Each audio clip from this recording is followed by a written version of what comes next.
Aujourd'hui, vous m'avez encore choisi comme marraine du mouvement panafricain des jeunes leaders. Je suis heureuse de vous accueillir dans cette terre sénégalaise. Cette terre de la Teranga. Le mouvement panafricain qui réunit tous les leaders venus des 40 coins de l'Afrique, de notre continent, des jeunes dévoués, engagés et tournés vers l'avenir de notre continent, Afrique, mon Afrique. Je voudrais exprimer ma gratitude envers les organisateurs de ce forum et envers vous tous et vous toutes présents ici aujourd'hui pour votre engagement et votre détermination à aborder un sujet d'une importance cruciale et d'actualité pour l'Afrique et pour l'avenir de notre jeunesse sénégalaise et ceux de l'Afrique entière. Le thème de ce forum, la migration ou l'émigration irrégulière des jeunes Africains, résonne dans nos cœurs et dans nos esprits.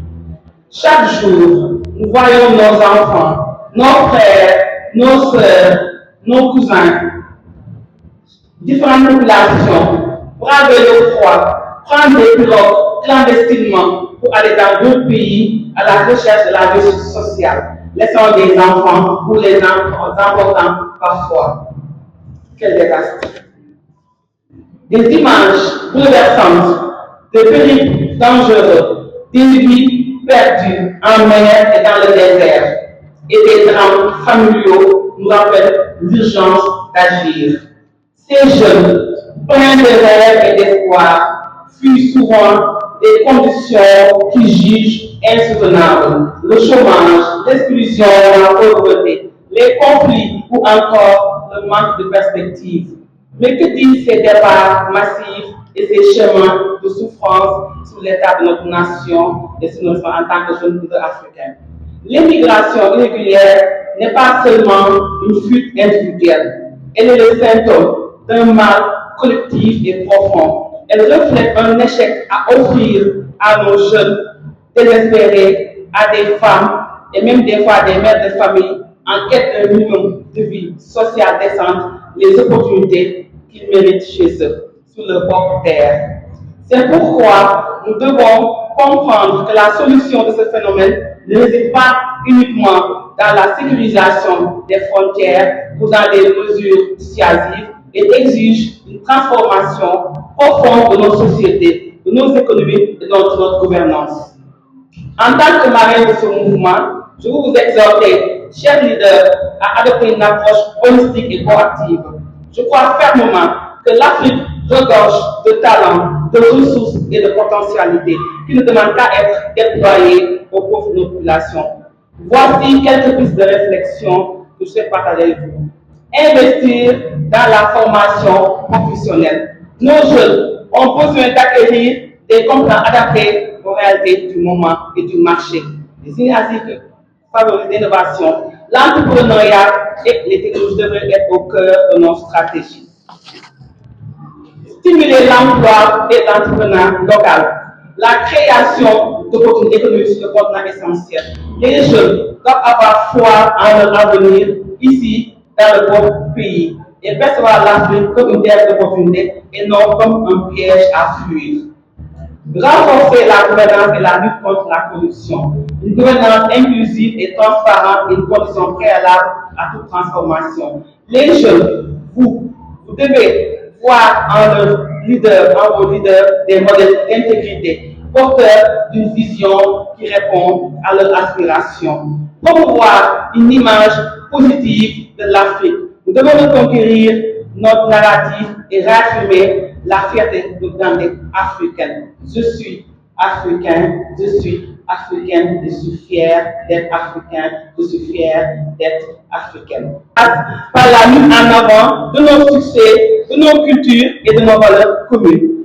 Encourager les partenariats intra-africains. La jeunesse africaine, vous devez être au cœur de la mise en œuvre de l'accord de la zone de libre-échange continentale africaine. Une Afrique unie et économiquement intégrée offrira les perspectives de croissance plus inclusives. Distingués participants, notre tâche est immense, mais elle n'est pas insurmontable. L'énergie, le dynamisme et l'innovation de notre jeunesse sont nos atouts les plus précieux.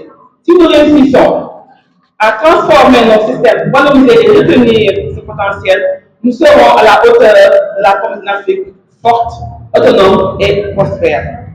Nos pays ont besoin de souveraineté alimentaire. Il est temps de mettre en œuvre des projets structurants dans le domaine de l'agriculture pour accompagner les jeunes dans ce domaine et en faire un levier de croissance. J'ai presque fini. Alors, favoriser le financement des jeunes par la mise en place des PME et des PMI. L'initiative est la création d'accompagner, il suffit d'encadrer et de responsabiliser nos jeunes. L'État est certes responsable du destin du peuple, mais dans ce contexte actuel, tout ne peut pas être laissé à l'État. Nous devons réfléchir à des raccourcis pour donner tout espoir à nos jeunes. La réflexion reste ouverte. Faire des propositions, s'organiser, s'unir, développer des projets structurants, encadrer nos projets jeunes à entreprendre, se former aux nouvelles techniques, se digitaliser pour être au diapason, s'adapter aux changements. Beaucoup de business se font en ligne. Il faut développer des idées novatrices. Ne désespérez pas, mes chers jeunes. L'avenir est devant vous. Il faut la saisir, il faut saisir ces opportunités. Pour conclure, nous devons trouver des alternatives au phénomène migratoire. Refusons que nos jeunes se sacrifient et que certaines perdent la vie en cours de route. Réaffirmons notre résolution à construire des ponts d'opportunités ici, sur notre continent, notre chère Afrique, et c'est bien possible. Depuis le Sénégal, je vous invite, vous, nous, les jeunes, vous, les jeunes femmes, les populations, nos autorités, à faire barrage à la migration régulière. Ceux qui souhaitent émigrer doivent emprunter les voies régulières et l'État doit faciliter cela par des accords de coopération pour favoriser une bonne insertion dans le pays d'accueil. La migration doit être davantage encadrée. Nous devons prôner le droit à une vie décente pour tout être humain. Vive la solidarité entre les peuples. L'Afrique doit montrer cette voie de l'exemple. Je vous remercie de votre attention.